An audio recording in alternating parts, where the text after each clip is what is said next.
we have balance on both sides? Okay. All right. Good morning. My name is David Chiu. I'm the City Attorney of San Francisco, and I want to thank all of you for being here today. We are here to announce a first-of-its-kind lawsuit against the largest manufacturers of ultra-processed foods. Ultra-processed foods that are making us sick, plain and simple. These products in our diets are deeply linked to serious health conditions, imposing enormous costs on millions of Americans in cities and states across our country. Our case is about companies who design food to be harmful and addictive and marketed their products to maximize profits. Like the tobacco industry, they knew their products make people very sick, but hid the truth from the public, profited from untold billions, and left Americans to deal with the consequences. Over the years, our San Francisco City Attorney's Office has successfully held accountable industries that profited enormously from products that they knew harmed the health of millions: tobacco, lead paint, opioids. This is our next fight. So what are ultra-processed foods? We're talking about food that is not food, that is not found in nature, created by combining artificial chemicals with industrialized processes. You can see a few of the worst offenders right here. While ultra-processed foods often have high sodium, added sugar, saturated fats, the health concerns are not just the amount of calories, fat, or salt. Ultra-processed foods themselves cause unique health risks because of their chemicals, because of how those chemicals are combined, the processes by which they are made. The industry has created thousands of new chemicals, which the body metabolizes and craves differently. And they are designed to be addictive. Addictiveness is a feature, not a bug. I want to just share a quick personal story. When I was a kid, my mom used Pringles to get me to take swim lessons. And to this day, I love my Pringles. But they are designed to be highly addictive. In recent decades, this industry has flooded the American food supply. Today, they make up 70% of our food supply. There's no one who can completely avoid ultra-processed foods. So what's the harm? Ultra-processed foods have created an enormous public health crisis with skyrocketing healthcare costs. As the consumption of these products has risen, so has chronic disease.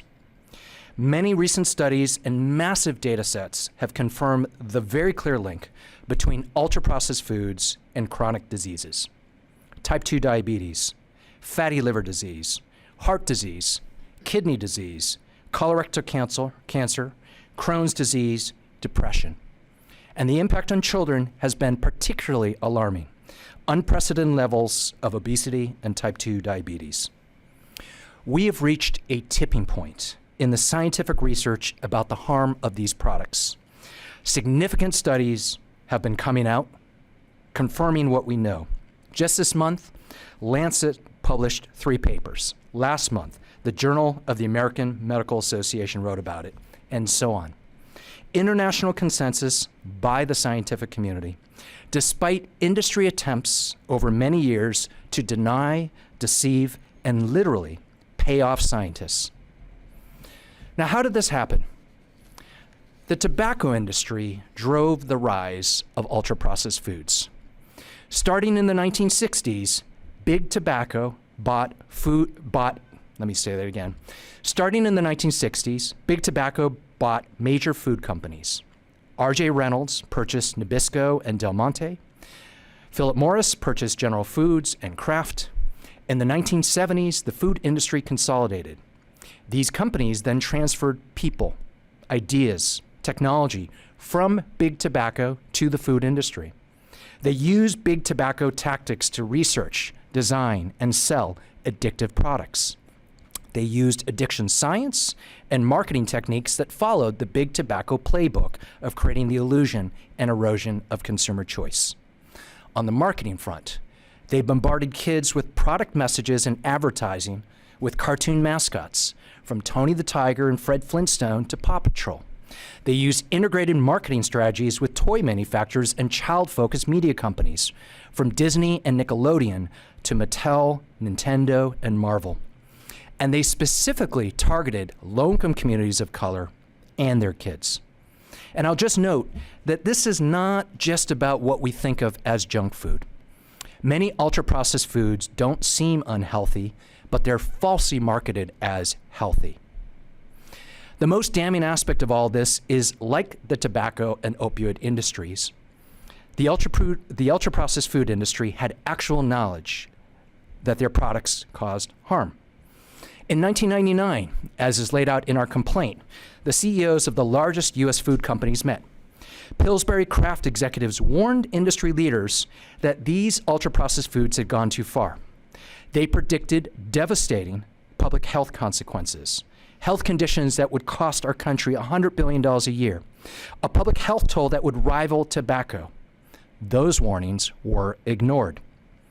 Just last week before Thanksgiving, the public learned that a Campbell's Soup executive was caught on a recording in an hours-long rant describing their products as highly processed food for poor people.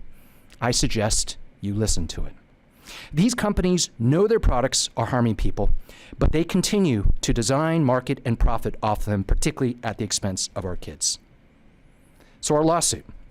The companies we are suing today include Kraft Heinz, Mondelez, Post Holdings, Coca-Cola, Pepsi, General Mills, Nestle USA, Kellogg, Mars Incorporated, and ConAgra brands.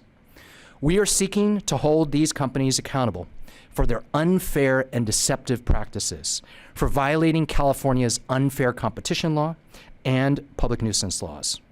We're seeking to enjoin deceptive marketing and to obtain restitution and civil penalties to recover the enormous costs borne by governments, public health costs that stem from chronic diseases due to ultra-processed foods. Our reliance on ultra-processed foods is decades in the makings. While we are not going to be able to reverse that overnight, this lawsuit should be the beginning of how we ensure accountability. We have a number of speakers today, and again, I'm just very appreciative of all the folks that have come together on this topic.